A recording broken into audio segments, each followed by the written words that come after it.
नमस्कार बच्चों, कैसे हो सब लोग। मैं राम शर्मा एक बार फिर से आपका हार्दिक स्वागत करता हूं RWA क्लासेस पर। तो जैसा कि आप सभी लोग देख रहे हैं, हम केमिस्ट्री का पहला चैप्टर डिस्कस कर रहे हैं। तो जितने भी बच्चे मेरे साथ जुड़ चुके हैं, फटाफट से बताइए क्या ऑडियो वीडियो दोनों चीजें क्लियर हैं। रक्षा श्रीवास्तव, श्री शिवाय नमस्तुभ्यम भैया जी, बहुत बहुत स्वागत है आपका। सभी बच्चों के कमेंट्स का बहुत बहुत स्वागत है। Good morning to all of you. आपके कमेंट्स बड़ी तेजी के साथ ऊपर जाते हैं, तो कृपया बुरा मत माना कीजिए कमेंट्स नहीं अगर मैं पढ़ पाऊं, ठीक है। चलिए, तो फटाफट से शुरू करते हैं आज की अगली क्लास। और मैं कोशिश करूंगा कि आज ये क्लास हमारी आखिरी क्लास हो इस चैप्टर की, क्योंकि मैंने आपसे 10 लेक्चर का वादा किया था कि 10 लेक्चर में हमें एक टॉपिक कंप्लीट करना होता है, एक चैप्टर कंप्लीट करना होता है। तो मैं कोशिश करूंगा आज ये चैप्टर कंप्लीट हो जाए। तो अगर आप डिसिप्लिन के साथ पढ़ेंगे तो ये चैप्टर आज कंप्लीट हो जाएगा, ठीक है। चलिए, तो फटाफट से मैं आपको पहले पिछली क्लास का 2 मिनट में एक क्विक रिवीजन दे देता हूं। पिछली क्लास में हमने जो डिस्कशन किया था उसका एक क्विक रिवीजन दे देता हूं फटाफट से। पिछली क्लास में हमने बात की थी हमारे समस्थानिकों के बारे में, समस्थानिकों से मिलने वाले हमारे औसत परमाणु भार के बारे में। तो ये बातें आपको क्लियर हो गई होंगी। औसत परमाणु भार हमने कैलकुलेट किए थे, फिर अभिक्रिया की रस समीकरण मिति के बारे में बात की थी। अभिक्रिया की रस समीकरण मिति को हमने अच्छे से समझ लिया था। फिर हमने सीमाकारी अभिकर्मक के बारे में बात की थी। सीमाकारी अभिकर्मक का कंसेप्ट मैंने आपको बहुत अच्छे से बता दिया था। फिर हमने परसेंटेज कॉम्पोजिशन के बारे में बात की थी, प्रतिशत संगठन के बारे में बात की थी। प्रतिशत संगठन क्या होता है ये बात मैंने आपको बता दी थी। किसी भी तत्व में, किसी यौगिक में, किसी भी उसके घटक, किसी तत्व की जो प्रतिशत मात्रा होती है उसी को हम प्रतिशत संगठन कह देते हैं, ठीक है। उसके बाद मैंने आपको इसका फॉर्मूला लिखा दिया था, प्रतिशत संगठन आप कैसे निकालते हैं। फिर एक आपको मैंने होमवर्क में क्वेश्चन दिया था कि आप कैल्शियम कार्बोनेट में CaCO3 में कैल्शियम का प्रतिशत संगठन बताएंगे, और आप लोगों ने, काफी लोगों ने बता दिया था प्रतिशत संगठन क्या होता है। तो मैं आपको ये कैलकुलेट भी करवा देता हूं कि प्रतिशत संगठन क्या है कैल्शियम कार्बोनेट में कैल्शियम का, ठीक है। क्वेश्चन आपने सुन लिया होगा ध्यान से। कैल्शियम कार्बोनेट में कैल्शियम का परसेंटेज कंपोजिशन बताना है आपको। क्या? कैल्शियम कार्बोनेट में कैल्शियम का परसेंटेज कंपोजिशन बताना है। तो सबसे पहले आप क्या निकालेंगे? कैल्शियम कार्बोनेट का अणुभार निकालेंगे। क्या निकालेंगे?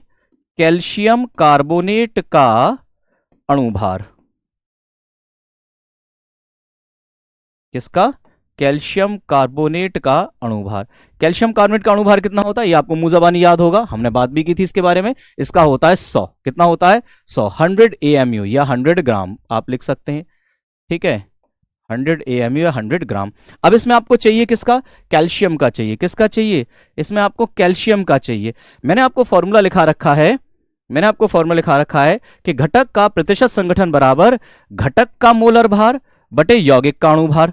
तो घटक का मोलर भार कितना है यहां पर? इसमें घटक का, अगर मैं आपसे कहूं कैल्शियम का प्रतिशत बराबर, तो कैल्शियम कितना दे रहा है यहां पर? 40। कितना दे रहा है?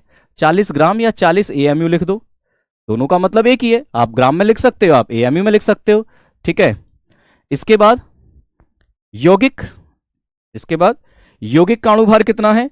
यौगिक का अणुभार है आपके पास 100। कितना है? 100। अभी अभी हमने लिखा है 100 AMU, ठीक, गुणा परसेंटेज किसमें? 100 में। है या नहीं है? परसेंटेज 100, 100, हाँ या ना? क्लियर। चलिए, तो क्या हुआ यहां से? देखो, AMU से तो AMU हटा दो, ठीक है। 100 से ये 100 हटा दिया, क्या बचा? क्या बचा? इसका आ गया 40%। कितना आ गया? 40%। उम्मीद है आपको ये समझ में आ गया होगा। काफी बच्चों ने इसका आंसर ग्रुप में भी दे दिया था और उसी समय भी काफी बच्चों ने दे दिया था। अच्छा, एक बात और, काफी बच्चे मुझसे ये पूछ रहे हैं कि मैं कल क्लास क्यों नहीं ली थी मैंने। तो कुछ ना कुछ समस्या ही रही होगी तभी क्लास नहीं ली। अब वो समस्या यहाँ डिस्कस तो नहीं की जा सकती कि आपके सामने क्लास में मैं अपनी जो है पर्सनल, अपनी व्यक्तिगत समस्या डिस्कस करूं। कोई बात होगी इसीलिए मेरी क्लास नहीं हुई। तो ये बहुत बेकार का क्वेश्चन है कि कल क्लास क्यों नहीं हुई थी, कोई ना कोई कारण रहा होगा, ठीक है। चलो फटाफट से आगे के बारे में बात करते हैं। तो ये कंसेप्ट आपको समझ में अच्छे से आ गया। इसी तरह से आप किसी का भी प्रतिशत संगठन निकाल सकते हैं किसी भी तरीके के क्वेश्चन में। चलिए, तो आज का हमारा पहला जो टॉपिक है ये है रासायनिक सूत्र। क्या है? रासायनिक सूत्र। रासायनिक सूत्र, केमिकल फॉर्मूला। आप जब भी केमिस्ट्री पढ़ते हैं तो डिफरेंट टाइप के बहुत सारे अलग अलग तरह के फॉर्मूले लिखते हैं, उन्हीं को आप क्या कहते हैं? रासायनिक सूत्र कहते हैं। क्या कहते हैं? रासायनिक सूत्र। रासायनिक सूत्र क्या है? किसी मैं छोटी सी इसकी परिभाषा बता देता हूं आपको। किसी पदार्थ को उसके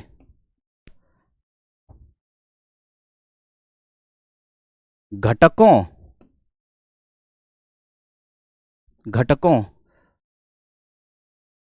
के संगठन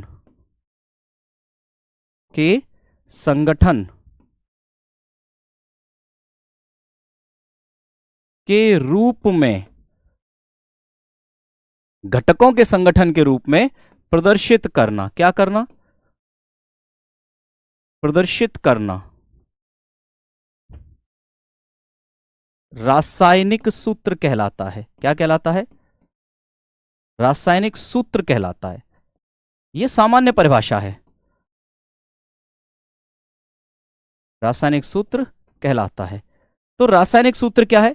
आपको कुछ भी दे दिया जाए, उसके जो घटक हैं उसके पास, उनके साथ रिप्रेजेंट करना रासायनिक सूत्र कहलाता है। जैसे अगर मैंने केमिस्ट्री में लिख रखा है CH3OH, क्या लिख रखा है? CH3OH, तो ये क्या है? रासायनिक सूत्र है।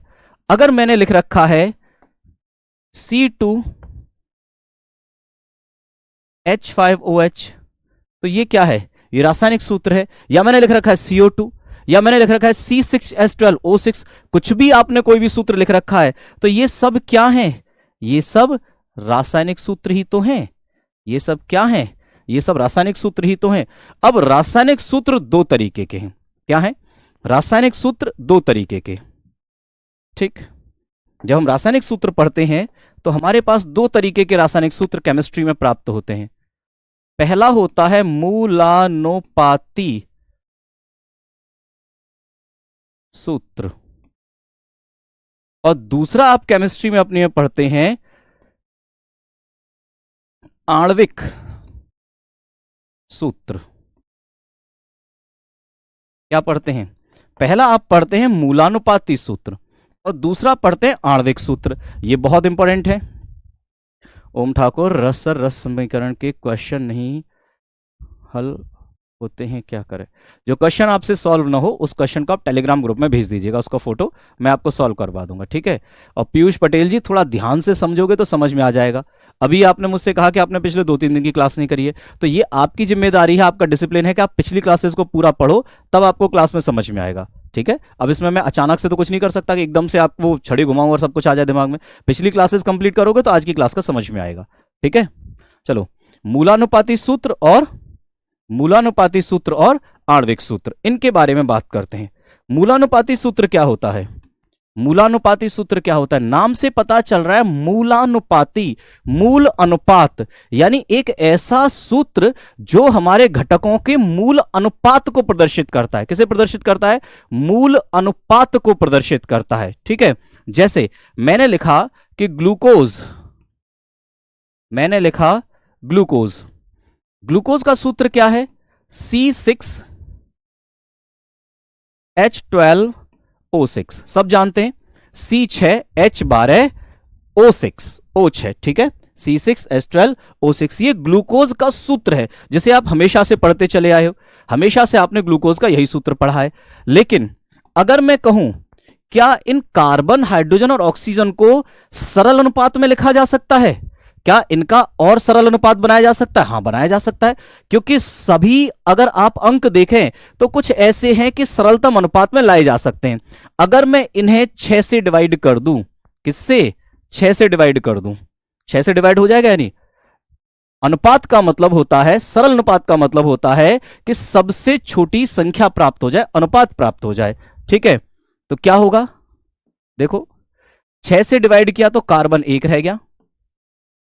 क्या रह गया? कार्बन 1 रह गया। 6 से डिवाइड किया तो हाइड्रोजन 2 हो गए। कितने हो गए? 2 हो गए। और 6 से डिवाइड किया तो ऑक्सीजन 1 रह गया। इसका मतलब ये जो आपको मिला है CH2O, क्या है? CH2O, जिसमें कार्बन, हाइड्रोजन, ऑक्सीजन ये 1:2:1 दिखा रहे हैं, जो कि सरल अनुपात है कार्बन, हाइड्रोजन, ऑक्सीजन का इस ग्लूकोज में। आपसे पूछा जाए ग्लूकोज में कार्बन, हाइड्रोजन और ऑक्सीजन का सरलतम अनुपात या कार्बन, हाइड्रोजन, ऑक्सीजन का अनुपात क्या होता है, तो अनुपात क्या होता है, 1:2:1 होता है। और यही जो सूत्र यहां पर प्रदर्शित हो रहा है CH2O, यानी ये हमारे एलिमेंट, ये हमारे तत्व सरलतम अनुपात में लिखे गए, इसी को हम कह देते हैं मूलानुपाती सूत्र, यानी मूल अनुपात को दिखाने वाला सूत्र। मूलानुपाती शब्द का मतलब ही क्या है, मूलानुपाती का मतलब ही क्या है, मूल अनुपात को दिखाने वाला। पूरी मात्रा नहीं दिखा रहा है, पूरी संख्या नहीं दिखाएगा। आप लिखें, आपसे कहा जाए ग्लूकोज का फॉर्मूला क्या है, आप कहो CH2O, अगर आपने ये कहा तो गलत हो जाएगा, क्योंकि ये ग्लूकोज का फॉर्मूला नहीं है, ये ग्लूकोज का इंपेरिकल फॉर्मूला यानी मूलानुपाती सूत्र है, जो उसके घटकों के मूल अनुपात को दिखा रहा है। चलिए मैं इसकी परिभाषा लिखता हूं बहुत ध्यान से। वह सूत्र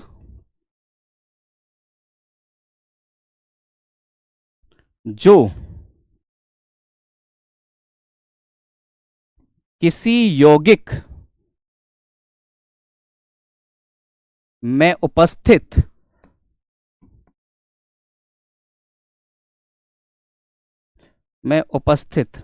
घटकों के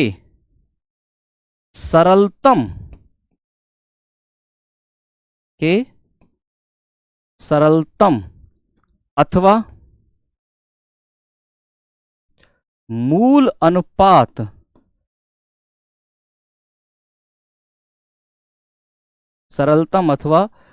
अनुपात को प्रदर्शित करता है,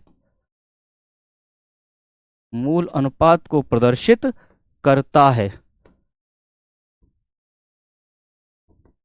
क्या कहलाता है, मूलानुपाती सूत्र कहलाता है। ठीक है, बहुत सारे बच्चों के बहुत सारे डाउट्स हैं, बैकलॉग हो गया है, कैसे कंप्लीट करें।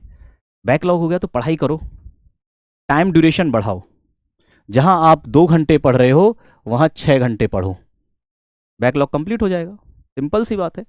अगर रेस में कोई बच्चा दौड़ रहा है, वो रेस में पीछे रह गया है, ठीक है, तो वो अपने कोच से बार बार ये थोड़ी पूछेगा कि मैं क्या करूं क्या करूं, उसे जानता है मुझे रेस में आगे निकलनी है तो दौड़ना पड़ेगा ना, स्पीड बढ़ानी पड़ेगी। क्यों भाई, मैं यहां खड़े होकर आपका बैकलॉग थोड़ी कंप्लीट करा दूंगा, बैकलॉग आपको ही कंप्लीट करना पड़ेगा, टाइम बढ़ाकर कंप्लीट करना पड़ेगा। सब बच्चों के पास वही 24 घंटे हैं पढ़ने के लिए, आपके पास भी वही है। ठीक है, अगर आप आज 8 घंटे पढ़ रहे हैं, बैकलॉग ज्यादा हो गया है तो डबल कर दीजिए ना, 15 कर दीजिए, 16 कर दीजिए। ठीक है, 12 घंटे पढ़ रहे हैं उसमें 4 घंटे और जोड़ दीजिए, सिंपल सी बात है। बैकलॉग यहां कमेंट करने से या मुझे जो है पूछने से नहीं कंप्लीट होगा। ठीक है, पिछली क्लासेस को रिवाइज करो, पिछली क्लासेस को कंप्लीट करो, जहां आज कम टाइम दे रहे हो पढ़ाई में वहां ज्यादा टाइम दो, बात खत्म, बैकलॉग कंप्लीट हो जाएगा। ठीक है, चलो, तो मूलानुपाती सूत्र समझ में आ गया होगा तुम लोगों को। घटकों के सरलतम अनुपात, तुम लोग ऐसे ऐसे क्वेश्चन पूछते हो ना, मुझे समझ नहीं आता है कि वाकई में तुम नीट की तैयारी कर रहे हो। नीट की तैयारी करने वाला बच्चा मेंटली इतना स्ट्रांग होता है कि उसका टारगेट फिक्स होता है कि मुझे करना क्या है। याद रखना, अगर तुम मेंटली स्ट्रांग नहीं हो, अगर तुम अपने आप को ये सोच रहे हो कि हमें कोई सहारा देने वाला मिले, ठीक है, ये कैसे कंप्लीट करें, वे कैसे कंप्लीट करें, ये हो गया है वो हो गया है, ठीक है, आपने क्लासेस लेट ज्वाइन की हैं, ये आपकी परेशानी रही है, अब उसे कैसे ठीक करना है ये भी आपको तय करना है। जितना मेंटली स्ट्रांग खुद हो जाओगे उतना ही आगे निकल जाओगे, सहारा लेना छोड़ दो। समझ रहे हो आप मेरी बात को? ठीक है, चलो, तो ये हुआ मूलानुपाती सूत्र। उम्मीद है मूलानुपाती सूत्र आपको समझ में आ गया होगा। अब मूलानुपाती सूत्र के बाद अगला आता है हमारा आणविक सूत्र। क्या आता है? आणविक सूत्र। आणविक सूत्र क्या है? आणविक सूत्र वो है जो घटकों के वास्तविक संख्या को बता रहा है। किसे बता रहा है? घटकों की वास्तविक संख्या को बता रहा है, उसे आप कहते हैं आणविक सूत्र। क्या कहते हैं? आणविक सूत्र कहते हैं। ठीक है, जैसे मैंने अभी अभी आपके लिए लिखा कि C6H12O6, ये क्या है? ये आपके ग्लूकोज का आणविक सूत्र है। किसका? ये आपके ग्लूकोज का आणविक सूत्र है। ठीक है, क्यों? क्योंकि ग्लूकोज में 6 कार्बन, 12 हाइड्रोजन और 6 ऑक्सीजन यही होते हैं। ठीक है, 6 कार्बन, 12 हाइड्रोजन और 6 ऑक्सीजन यही होते हैं। मतलब यहां पर ये क्या बता रहा है कि घटकों की वास्तविक संख्या क्या है? कार्बन 6 है, हाइड्रोजन 12 है और ऑक्सीजन 6 है। यह है आणविक सूत्र। ये क्या है? ये है आणविक सूत्र, मॉलिक्यूलर फॉर्मूला। क्या है ये? ये है आणविक सूत्र या मॉलिक्यूलर फॉर्मूला। मॉलिक्यूलर फॉर्मूला जैसे आपसे कहा जाए कि जल का आणविक सूत्र क्या है, तो आप क्या लिखेंगे? जल का आणविक सूत्र आप लिख देंगे H2O। क्या लिख देंगे? H2O। आपसे कहा जाए इसका मूलानुपाती सूत्र बताओ, तो क्या ऐसा कुछ हो सकता है जिसमें इसे डिवाइड कर दें और सरल अनुपात आ जाए? नहीं। क्यों? क्योंकि आप 1 से डिवाइड करोगे तो यही संख्या आएगी, 2 से करोगे तो ऑक्सीजन को 2 से डिवाइड कर ही नहीं सकते हो। तो यहां पर ये अपने आप में सरल है। तो H2O जो लिखा हुआ आपके सामने, ये अपने आप में आणविक सूत्र है और यही इसका मूलानुपाती सूत्र भी है। ठीक है, चलो तो अब मैं आणविक सूत्र की परिभाषा लिख रहा हूं आपके सामने। वह सूत्र जो किसी यौगिक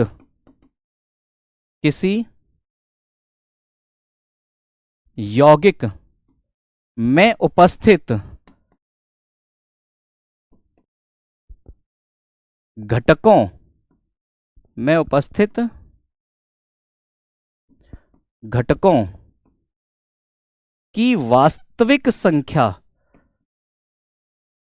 घटकों की वास्तविक संख्या प्रदर्शित करता है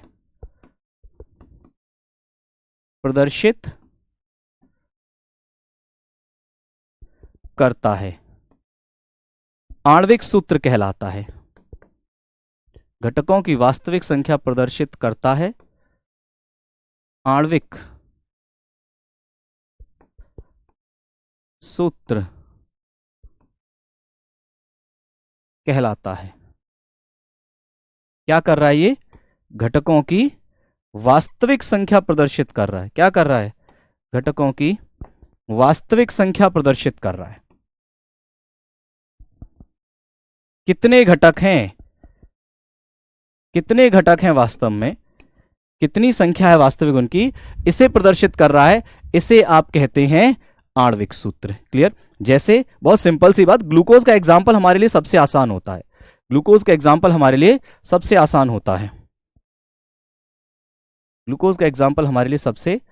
ज्यादा आसान होता है। वही मैं एक बार और दोबारा समझा देता हूं। आपसे कहा गया ग्लूकोज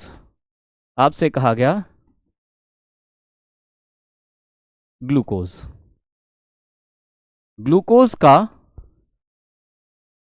आणविक सूत्र। क्या? ग्लूकोज का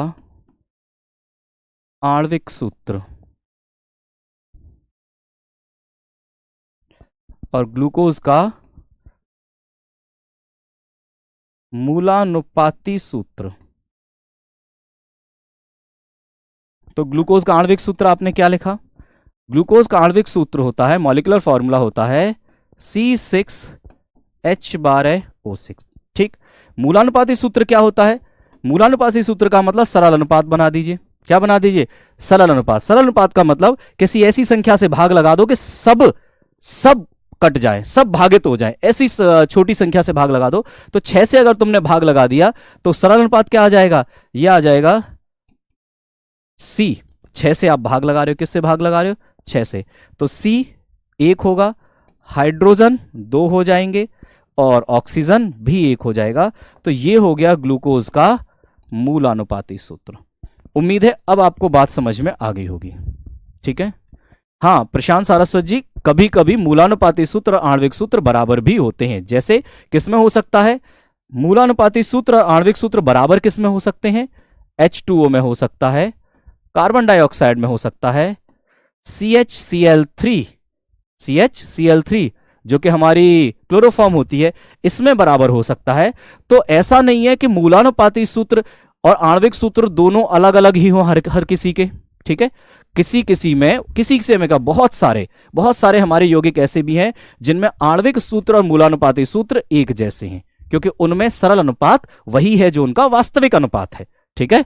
चलो बहुत बढ़िया, उम्मीद है आपको समझ में आ गया होगा। तो आणविक सूत्र और मूलानुपाती सूत्र क्लियर हो गया होगा। अब कुछ क्वेश्चंस आते हैं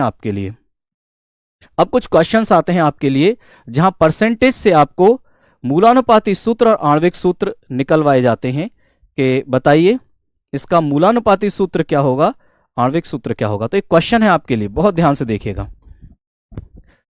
विश्लेषण करने पर एक यौगिक में कार्बन का परसेंटेज है 34.6, हाइड्रोजन है 3.85 और ऑक्सीजन है 61.55।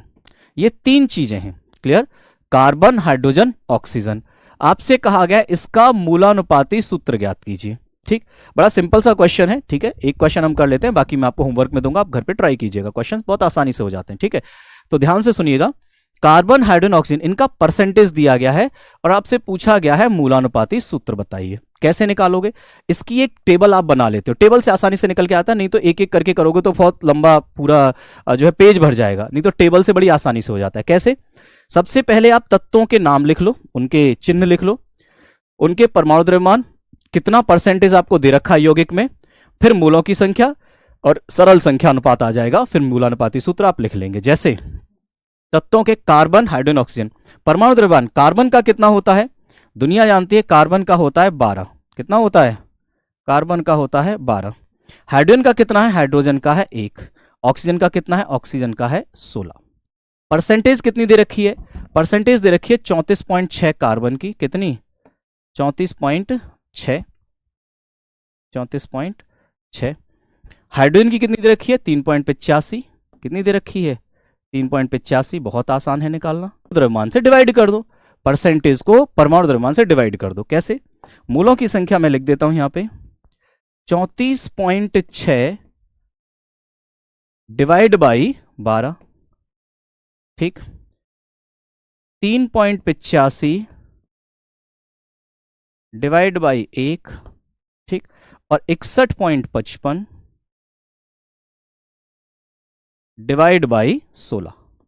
ठीक, ये मूलों की संख्या। मूलों की संख्या क्या होती है? मूलों की संख्या बराबर प्रतिशत मात्रा बटे परमाणु द्रव्यमान। यहां तक बात समझ में आई?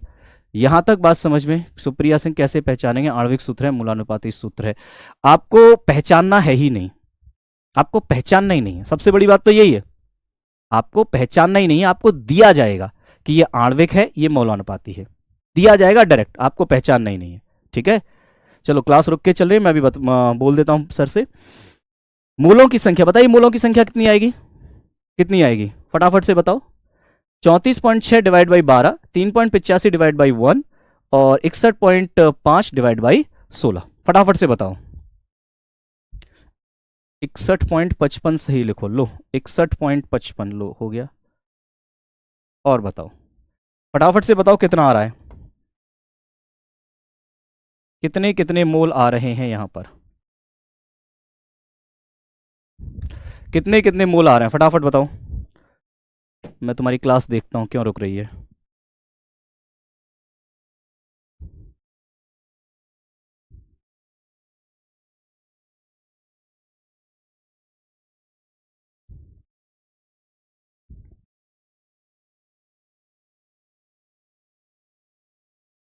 दो 2.12, कार्बन का 25.5। क्लास सही चल रही है, कुछ बच्चे कह रहे हैं क्लास सही चल रही है।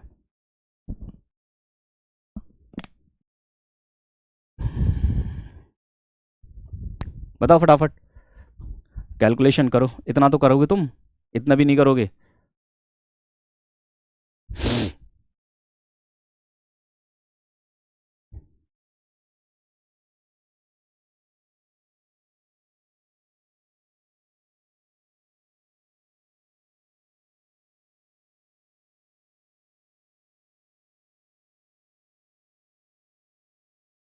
CH5O5। ओहो, 2.88 पहले वाले का, बहुत बढ़िया बहुत बढ़िया। 2.88। इसके मूल कितने आएंगे? 2.88। यहां पर कितने आएंगे? 3.85। कितने आएंगे? 3.85। और यहां पर कितने आएंगे? यहां पर भी आएंगे 3.85। कितने आ जाएंगे? 3.85। ये तो आ गए मोल, ये तो आ गए मोल। अब अगला स्टेप क्या है? ये जो मोल हैं इन्हें सरल अनुपात में बनाना है। किसमें बनाना है? सरल अनुपात में। और इन मोलों को जब हम सरल अनुपात में बनाना चाहते हैं तो जितने मोल हमारे अलग अलग आ रहे हैं, इन सब में जो सबसे छोटा होता है, इन सब में जो सबसे छोटा होता है उससे भाग लगा देते हैं, उससे डिवाइड कर देते हैं। ठीक, तो इन सब में सबसे छोटा कौन है? सबसे छोटा है 2.88। तो 2.88 से सब में भाग लगा दो, 2.88 से सब में भाग लगा दो। चलो मैं भाग लगाता हूं 2.88 से सब में। मैं लगाऊंगा, मैं लिखूंगा 2.88, यहां लिखूंगा 3.85 और यहां भी लिखूंगा 3.85। और भाग किससे लगाएंगे? भाग सबसे छोटी संख्या से तीनों में। कौन है सबसे छोटी संख्या? 2.88। ये 2.88, ठीक, और ये भी 2.88। लगा दिया भाग। तो सरल मोल कितने आ जाएंगे? देखो, ये आ जाएगा 1, ये कितना आ जाएगा? 1। आप 3.85 को 2.88 लगाओगे, ये आएगा लगभग 1.33। कितना आ जाएगा? 1.33। और ये भी आ जाएगा 1.33। ठीक है, सरल मोल कितने? 1, 1.33, 1.33 आ जाएगा। अब क्या है? अब हम पॉइंट्स में तो लिख नहीं सकते। अब हम क्या नहीं कर सकते? मूलानुपाती सूत्र अगला आने वाला है तो हम इन्हें पॉइंट में नहीं लिख सकते। अब अगर ये पॉइंट में आ रहे हैं, दो बातें सुनना ध्यान से, अगर ये पूरे सही आते, जैसे ये 1 आ गया, ये 2 आ गया और ये 2 आ गया, तो पूरी संख्या को, सरल संख्या को हम यहां लिख देते। लेकिन अब ये सरल संख्या नहीं आई है, 1, 1.33, 1.33। तो अब हम कुछ ऐसा करेंगे कि ये जो 1.33 है ये पूर्ण संख्या में बदल जाए। किसमें बदल जाए? पूर्ण संख्या में। तो कोई एक ऐसी संख्या जिससे हम इसमें गुणा कर दें, पूर्ण संख्या बदल जाए, तो बताओ क्या कर सकते हैं? अगर मैं इसे गुणा कर दूं 3 से, कितने गुणा कर दूं? 3 से। अगर मैं इसे 3 से गुणा कर दूं तो 3 से गुणा कर देने पर यह हो जाएगा लगभग 4। कितना हो जाएगा? लगभग 4। 1.33 इंटू 3, ठीक है, कितना हो जाएगा? 4 हो जाएगा। तो इन दोनों को 3 से गुणा करेंगे, इसे भी 3 से गुणा कर देंगे। ठीक, तो कितने आ जाएंगे? देखो, सरल अनुपात यहां आ जाएगा। इसकी संख्या आएगी 3, इनकी संख्या आएगी 4 और इनकी संख्या आएगी 4। आ गई 4 या नहीं? इनकी संख्या भी आ जाएगी 4। तो कौन? कार्बन आ रहा है 3, हाइड्रोजन आ रहा है 4 और ऑक्सीजन आ रहा है 4। तो आप क्या लिख देंगे? क्या बन गया हमारा सूत्र? हमारा सूत्र बन गया C3H4, क्या?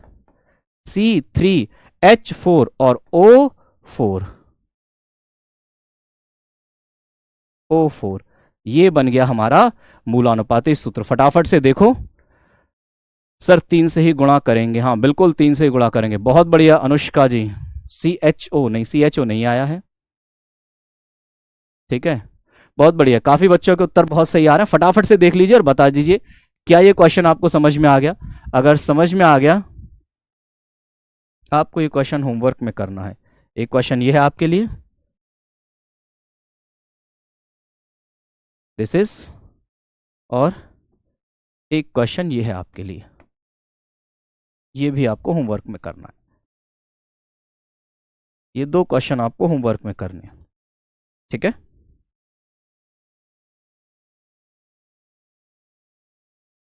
बताइए, क्या ये बात समझ में आ गई आप लोगों को? क्लियर है? बहुत बढ़िया, सभी लोगों को क्लियर है। चलो, अब मैं आपको एक बात और लिखा देना चाहूंगा। हमारे पास एक वैल्यू n लिखी जाती है। कभी भी अगर आपको, जैसे एक क्वेश्चन है आपके सामने,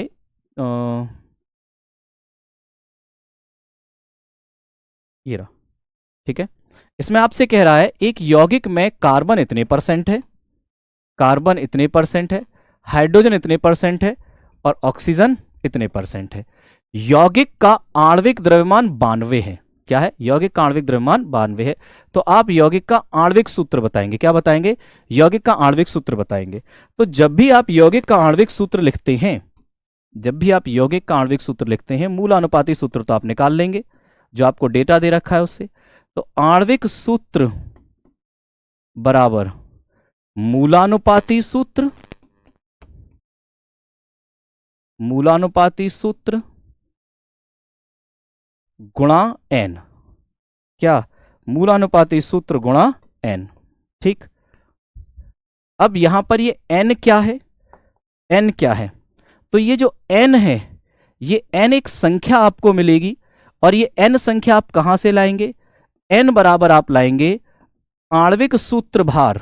क्या? आणविक सूत्र का अणुभार या आणविक सूत्र का भार बटे मूलानुपाती सूत्र का भार। किसका? मूलानुपाती सूत्र का भार। चलिए, ये आपको फॉर्मूला जरूरत पड़ेगी जब आप क्वेश्चन सॉल्व करोगे, इसीलिए मैंने आपको ये लिखा दिया, और मुझे उम्मीद है कि आप ये क्वेश्चन करके दिखाओगे मुझे। ठीक है, प्रशांत सारस्वत, एन मूलानुपाती सूत्र, आणविक सूत्र, बढ़िया। एन अभी बनाओ, एन बना दिया मैंने। क्लास अजीब चल रहा है, आप अपने आप आगे पीछे और रुक जाती है। चलिए, बस मुझे 1 मिनट का समय दीजिए, मैं चेक करवाता हूँ।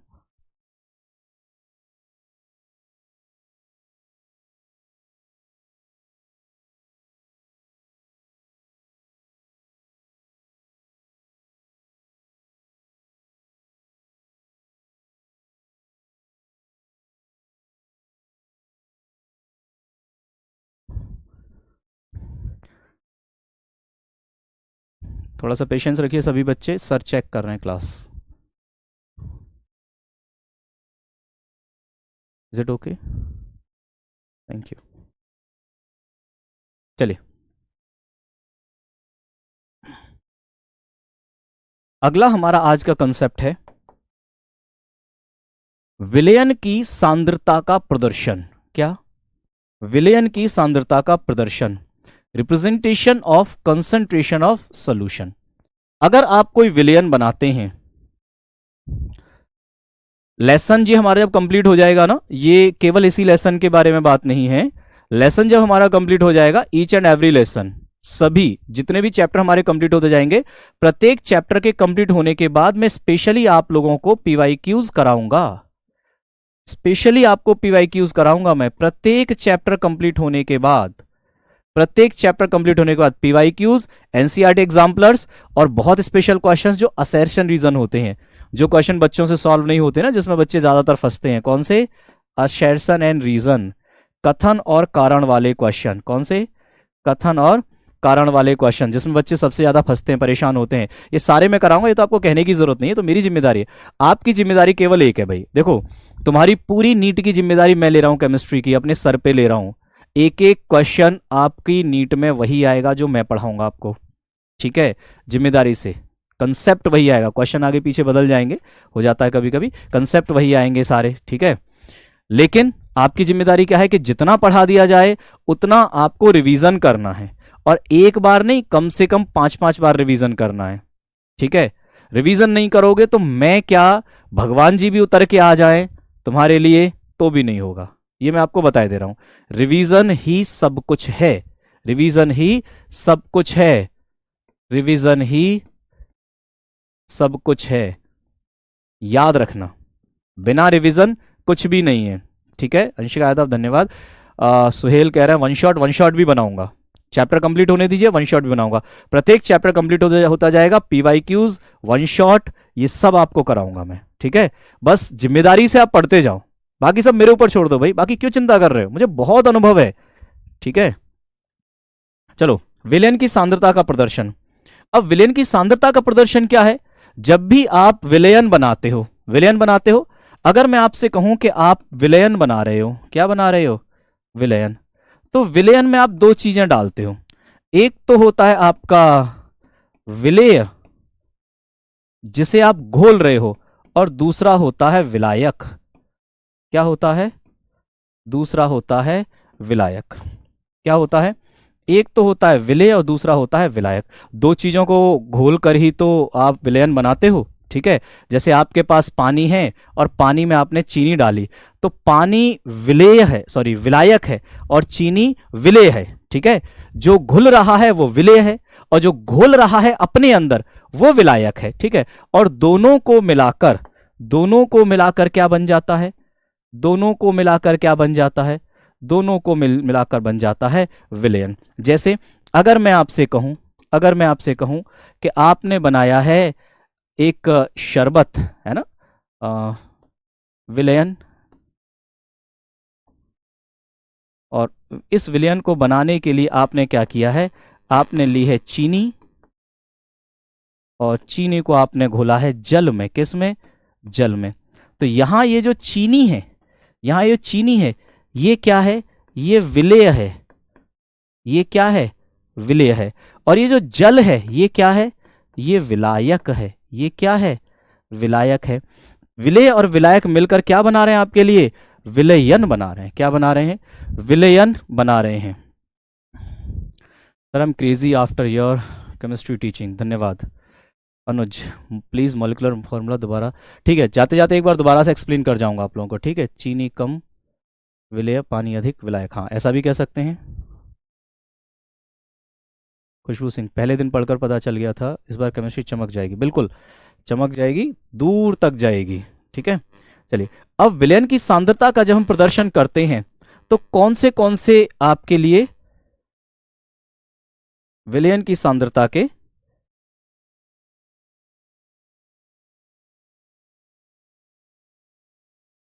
प्रदर्शन होते हैं? तो सबसे पहला मैं आपको बताऊंगा मोलरता। क्या बताऊंगा सबसे पहले? मोलरता। ये सबसे ज्यादा पूछा जाता है, इसीलिए मैं इसे आपको सबसे पहले बताऊंगा। सबसे पहले क्या बताऊंगा मैं आपको? मोलरता बताऊंगा। सबसे पहले मोलरता, ठीक। मोलरता, जिसे अंग्रेजी में आप कहते हैं मोलैरिटी। क्या कहते हैं? मोलैरिटी या मोलर कंसंट्रेशन। मोलरता क्या होती है, पहले परिभाषा देख लीजिए, बहुत छोटी सी। निखिल, आपने मेरा कमेंट नहीं पढ़ा आज तक। हाँ, तो कमेंट आया नहीं होगा ना सामने, इसीलिए तो नहीं पढ़ा, ठीक है। मोलरता क्या है? इसे प्रति लीटर या प्रति डेसीमीटर क्यूब। देखो, प्रति लीटर तो आपको दुनिया बता देती है और दुनिया याद करा देती है, मिल भी जाता है। प्रति लीटर तो सब जगह, लेकिन प्रति डेसीमीटर क्यूब भी होता है।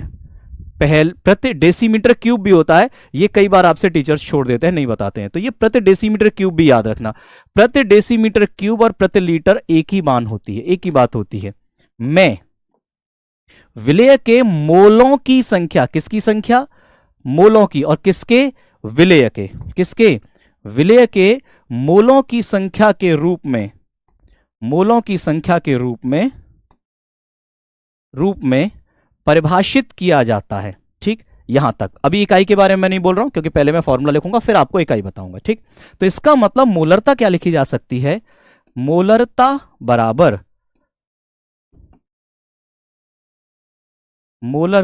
बराबर विलेय के मोल, क्या? विलेय के मोल बटे विलयन, विलेय के मोल बटे विलयन का आयतन। क्या? विलयन का आयतन। विलयन का आयतन। और आयतन किस में रखना है आपको? आयतन रखना है लीटर में। किस में रखना है आयतन? लीटर में रखना है, याद रखना हमेशा। किस में रखना है? विलयन का आयतन आपको रखना है लीटर में। ये तो हुआ सबसे सामान्य फॉर्मूला, लेकिन ऐसा कभी नहीं होता, कभी नहीं होता कि आपको डायरेक्ट विलेय के मोल दे दिए जाएं। बोले विलेय के मोल 10 हैं, आयतन 100 है, बताइए कितना होगा। ऐसा कभी नहीं होता, ठीक है। ऐसा कभी नहीं होता कि आपको विलेय के मोल दे दिए जाएं। विलेय के मोल डायरेक्ट नहीं दिए जाते, क्योंकि इतना आसान कौन पूछेगा। थोड़ा सा बदला जाता है। क्या बदला जाता है? आपसे कहा जाता है इतने ग्राम विलेय इतने में घुला हुआ है, तो हम इस फॉर्मूले को बदलते हैं। हम इस फॉर्मूले को बदलते हैं। कैसे बदल लेते हैं? फॉर्मूला बदल देते हैं। मोलरता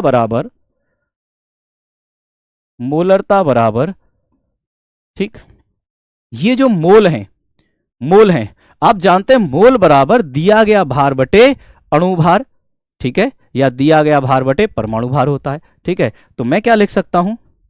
मैं लिख सकता हूं मोलरता बराबर दिया गया भार, क्या, मिलीलीटर में। तो फिर क्या करोगे? मिलीलीटर में देने पर आप मोलरता लिख देते हो। मोलरता बराबर दिया गया भार, और भार किसका होगा? विलेय का, बटे अणुभार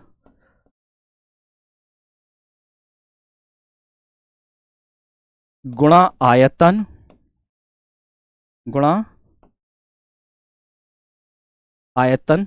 और आयतन इस बार किस में दिया गया आपको? मिलीलीटर में। तो जैसे ही यहां आयतन मिलीलीटर में आपको दिया जाए, आप ऊपर 1000 से गुणा कर देंगे। क्या कर देंगे?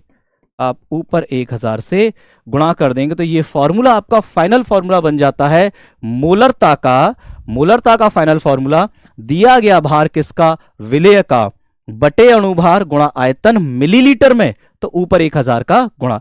अगर ये आयतन लीटर में है तो ऊपर 1000 नहीं आएगा, ठीक। और अगर ये आयतन मिलीलीटर में तो ऊपर 1000 आपको लिखना पड़ेगा, ठीक।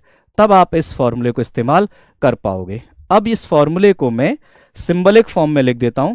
सिंबल्स में आप इस फॉर्मूले को कैसे रिप्रेजेंट करते हो? सिंबल्स में कैसे लिखा जाता है मैं लिखता हूं अगली स्लाइड पर, ध्यान से सुनिएगा।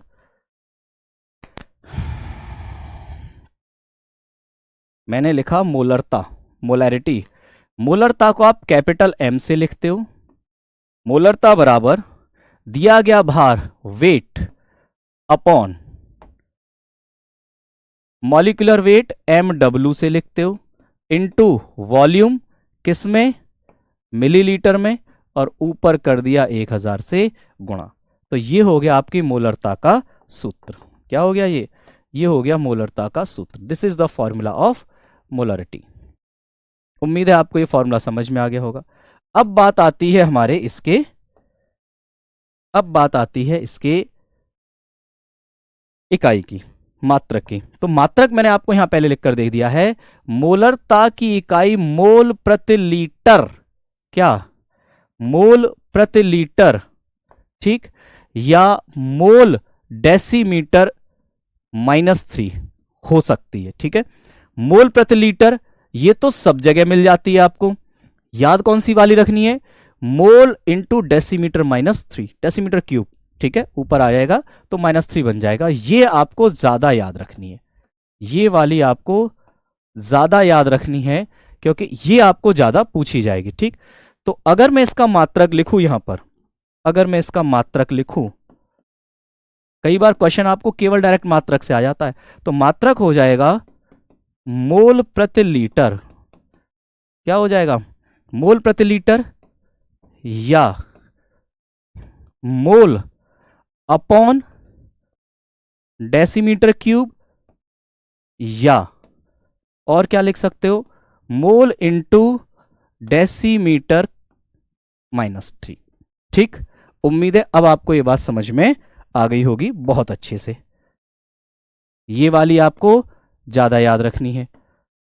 लेकिन आगे बढ़ते हैं। अब अगर आपसे कह दिया जाए कि अगर किसी विलयन में 1 मोल 1 लीटर में घुले हैं, किसमें? 1 मोल 1 लीटर में घुले हैं, तब आप इसे क्या कहोगे? ठीक, तब आप इसे क्या कहोगे? तो ध्यान से सुनिएगा। यदि n यानी मोल बराबर 1 और v यानी आयतन बराबर 1 लीटर, क्या? 1 लीटर, तो इस कंडीशन में आप मोलरता क्या लिखेंगे? इस कंडीशन में मोलरता बनेगी 1/1 मोल प्रति लीटर। क्या बन जाएगी? 1/1 मोल प्रति लीटर। और इस 1/1 मोल प्रति लीटर, 1/1 मोल प्रति लीटर को ही हम कह देते हैं एक मोलर क्या कह देते हैं, क्या कह देते हैं, एक मोलर क्या कह देते हैं, एक मोलर। तो कई बार आपसे ये क्वेश्चन पूछ लिया जाता है कि एक मोलर विलयन क्या होता है। तो एक मोलर विलयन का मतलब है कि जिस विलयन के 1 लीटर में 1 मोल घुला हुआ है, जिस विलयन के 1 लीटर में 1 मोल घुला हुआ है उसे आप एक मोलर कहते हैं। आपसे कहा जाए 2 मोलर क्या होगा, आपसे कहा जाए 3 मोलर क्या होगा, आपसे कहा जाए 10 मोलर क्या होगा, बताओ। मैंने आपसे कह दिया 10 मोलर, क्या कह दिया मैंने आपसे, 10 मोलर विलयन। बताओ इस 10 मोलर विलयन का क्या मतलब है, इस 10 मोलर विलयन का क्या मतलब है। आयुषी शुक्ला जी मैं बता दूंगा आपके लिए मूलानुपाती सूत्र क्या है दोबारा से एक बार, ठीक है।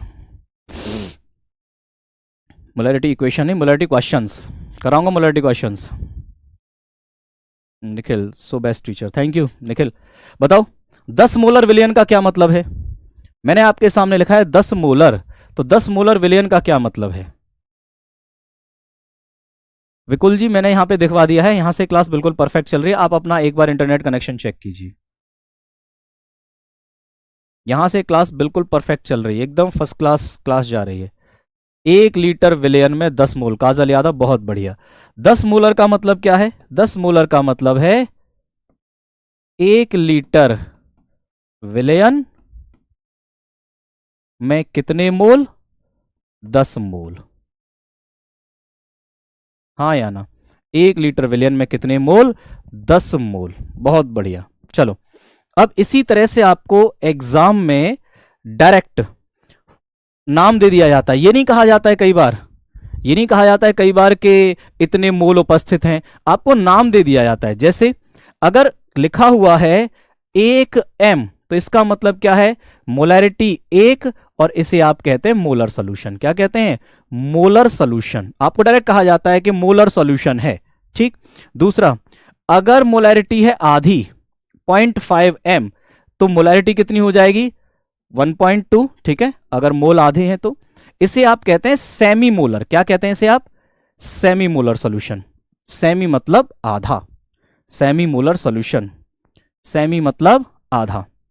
उसके बाद अगर 0.1 मोल, 0.1 मोल या m/10 है तो मोलैरिटी कितनी हो जाएगी, 1/10, और इसे आप कहते हैं डेसी मोलर। क्या कहते हैं, डेसी।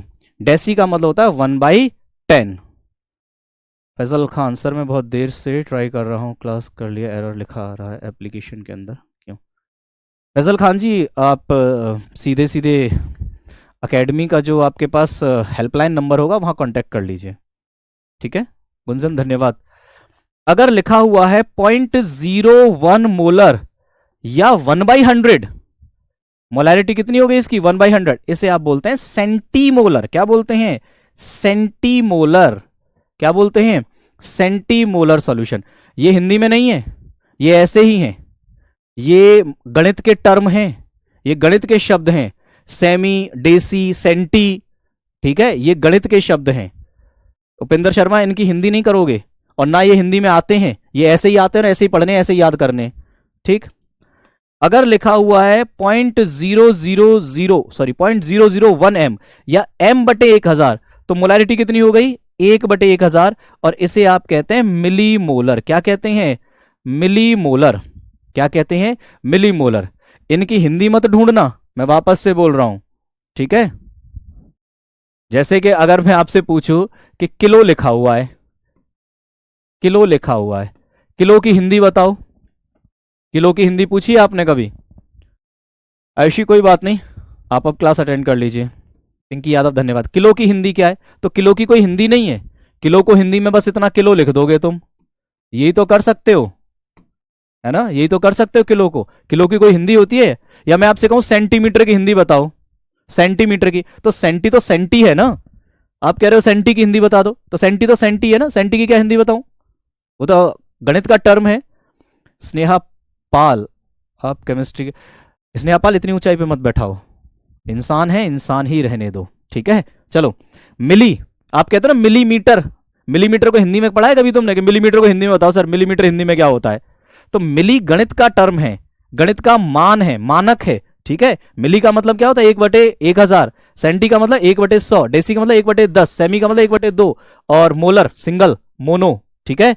चलो, तो उम्मीद है आपको ये समझ में आ गया होगा और ये बहुत इंपॉर्टेंट है, ये आपके एग्जाम के लिए बहुत इंपॉर्टेंट है, न्यूमेरिकल क्वेश्चन के लिए वेरी वेरी इंपॉर्टेंट।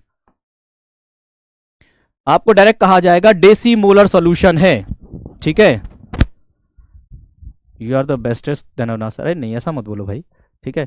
आपसे डायरेक्ट कहा जाएगा कि बताओ सेंटीमोलर सॉल्यूशन दिया गया है, ठीक है, कि इसमें मोलों की संख्या बताओ, कुछ इस तरह से आपको क्वेश्चन बना दिया जाएगा। तो उम्मीद है आपको ये पॉइंट अच्छे से समझ में आ गया होगा। उसके बाद एक बहुत इंपॉर्टेंट नोट है तुम लोगों के लिए, बहुत इंपॉर्टेंट नोट है, बेहद इंपॉर्टेंट नोट है। यहां से क्वेश्चन बनता है तुम्हारे लिए असर्शन रीजन का। कौन सा क्वेश्चन बनता है? असर्शन रीजन का क्वेश्चन बनता है, कथन कारण का क्वेश्चन बनता है इस नोट से, ठीक है। हाँ श्रेया सोनी, वही मैं बोल रहा हूं, इस नोट से तुम्हें असर्शन रीजन कथन कारण का क्वेश्चन बनता है। और कथन कारण का क्वेश्चन कैसे बनता है? मोलरता आयतन और तापमान पर निर्भर करती है, मोलरता आयतन और तापमान पर निर्भर करती है। नेताजी गरीबों के नाम, अरे नेताजी हो तो गरीब कहां से हुए? नेताजी गरीब कहां होते हैं? हैं? गोविंद दीक्षित अच्छा पढ़ाते हैं। तापमान बढ़ने पर यह घटती है, जबकि तापमान बढ़ने पर आयतन बढ़ जाता है, इसीलिए, ठीक।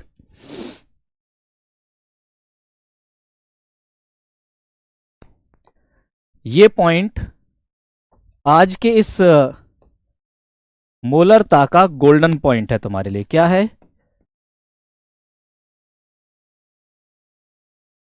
गोल्डन पॉइंट है आज का तुम्हारे लिए, ठीक। स्टार लगा लो, 5 स्टार लगा लो, अंडरलाइन कर लो, साइडलाइन कर लो, बहुत इंपॉर्टेंट पॉइंट है, बहुत जरूरी पॉइंट है, आपको इसे याद रखना ही रखना है, ठीक है।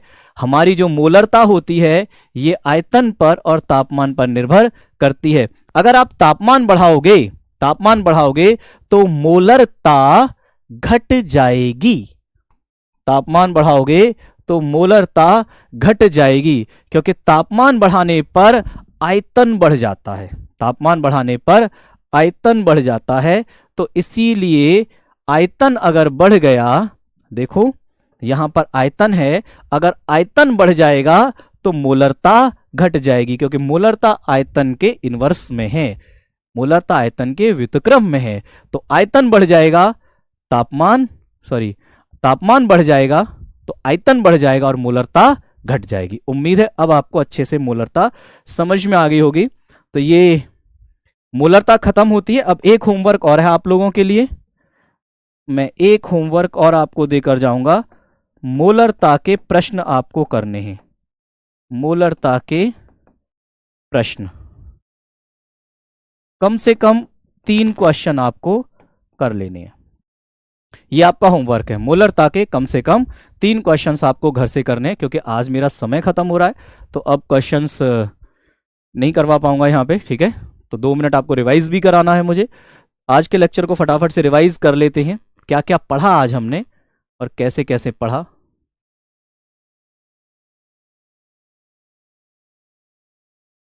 चलिए शुरुआत की आज हमने रासायनिक सूत्र से। किससे? रासायनिक सूत्र से। ध्यान से सुनते जाइएगा, मैं क्लास रिवाइज कर रहा हूं विद इन 2 मिनट्स। रासायनिक सूत्र क्या होता है? किसी पदार्थ को उसके घटकों के संगठन के साथ लिख देना रासायनिक सूत्र कहलाता है। आपसे कहा जाए कि बताइए हमारे फ्रक्टोज का रासायनिक सूत्र क्या होता है? क्या होता है फ्रक्टोज का? फ्रक्टोज आपने मुंह से बोल तो दिया, अब आपको क्या करना? रासायनिक सूत्र बताना है इसका। तो फ्रक्टोज का रासायनिक सूत्र, फ्रक्टोज में जो उसके घटक हैं उनके साथ लिख देना। आपसे कह दिया गया बताओ यूरिया का रासायनिक सूत्र क्या होता है? तो यूरिया आपने बोल तो दिया, अब रासायनिक सूत्र क्या लिखोगे यूरिया का? NH2CO NH2, ये यूरिया का रासायनिक सूत्र हो गया। तो रासायनिक सूत्र है क्या? रासायनिक सूत्र है क्या? कुछ भी नहीं है। रासायनिक सूत्र आपके यौगिक में जो घटक हैं उनके साथ आप लिख दीजिए, रासायनिक सूत्र बन गया, ठीक। जैसे ये मिथाइल अल्कोहल का है, ये इथाइल अल्कोहल का है, ये रासायनिक सूत्र हैं। अब रासायनिक सूत्र हमारे 2 तरीके के होते हैं, मूलानुपाती होता है और आणविक होता है। क्या होता है? मूलानुपाती होता है या आणविक होता है। ठीक है, अब मूलानुपाती क्या होता है? मूल अनुपात बताने वाला। क्या बताने वाला? मूल अनुपात बताने वाला। जो सूत्र आपको घटकों के सबसे छोटे अनुपात को बताता है, सबसे मूल अनुपात को बताता है, उसे मूलानुपाती कहते हैं। जैसे ग्लूकोज का जो सूत्र है वो C6H12O6 है, लेकिन इसका मूलानुपाती, फिर मैंने आपको कुछ क्वेश्चंस कराए।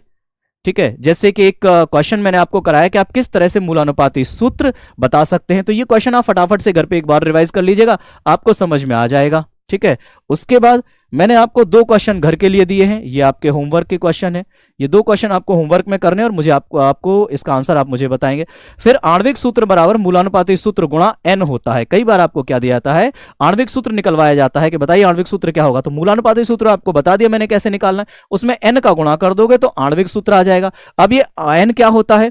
तो n बराबर आणविक सूत्र का भार बटे मूलानुपाती सूत्र का भार कर दोगे तो आपको n की संख्या मिल जाएगी, और n का आप गुणा कर दोगे मूलानुपाती सूत्र में तो आपको आणविक सूत्र पता चल जाएगा। उसके बाद विलयन की सांद्रता का प्रदर्शन हमने देखा। विलयन की सांद्रता को हम कैसे प्रदर्शित कर सकते हैं? विलयन बराबर विलय प्लस विलायक होता है। विलय क्या है? जो घुलता है। विलायक क्या होता है? जो घोलता है अपने अंदर। ठीक, और इसमें विलयन की सांद्रता में जो सबसे पहला हमने पढ़ा, वो पढ़ा हमने हमारी मोलरता के बारे में। किसके बारे में पढ़ा? मोलरता के बारे में। मोलरता क्या होती है? किसी भी विलयन के प्रति लीटर में घुले हुए विलय के मोलों की संख्या, उसे आप मोलरता कह देते हैं। ठीक है, क्लास के बारे में मैं एक बार और बोल दूंगा, लेकिन यहां से भैया बता रहे हैं कि क्लास बिल्कुल परफेक्ट चल रही है। ठीक है, अब मैं इसमें और क्या कर सकता हूं, बताइए। ठीक है, ये मैंने आपको फॉर्मूला बता दिया, किस तरह से आपसे पढ़ सकते हैं, फॉर्मूला कैसे चेंज कर सकते हैं वो बता दिया, फॉर्मूले को सिंबलिक फॉर्म में बता दिया कैसे लिख सकते हैं, मैंने मात्रक बता दिया, मात्रक बहुत जरूरी है। ठीक, और कुछ और पॉइंट्स भी मैंने आपको बता दिया कि मोल 1 मोलर क्या होता है, फिर रिप्रेजेंटेशन क्या होती है, ये भी मैंने आपको बता दिया, ये बहुत इंपॉर्टेंट थी। तो आज की क्लास हमारे यहाँ पर ओवर होती है। थैंक यू वेरी मच आप लोगों का मेरे साथ जुड़े रहने के लिए, और क्लास को अच्छे से रिवाइज कर लीजिएगा। फिर भी कोई पॉइंट समझ में नहीं आए तो आप मुझे शाम को टेलीग्राम ग्रुप में पूछ सकते हैं, अच्छे से आप उसका एक स्क्रीनशॉट, एक कमेंट आप मुझे लिखकर बता सकते हैं कि सर ये वाले पॉइंट आप हमें दोबारा बता दीजिए। क्लियर? तो वहां पॉसिबल होगा तो वहां, और अगर वहां पॉसिबल नहीं हुआ, कोई लेंदी बात हुई, तो मैं यहां आपको कल की क्लास में अगेन रिवाइज करवा दूंगा। ठीक है, चलिए, थैंक यू वेरी मच, बहुत बहुत धन्यवाद आप लोगों का मेरे साथ जुड़े रहने के। मिलते हैं कल अपने लेक्चर में। जय हिंद।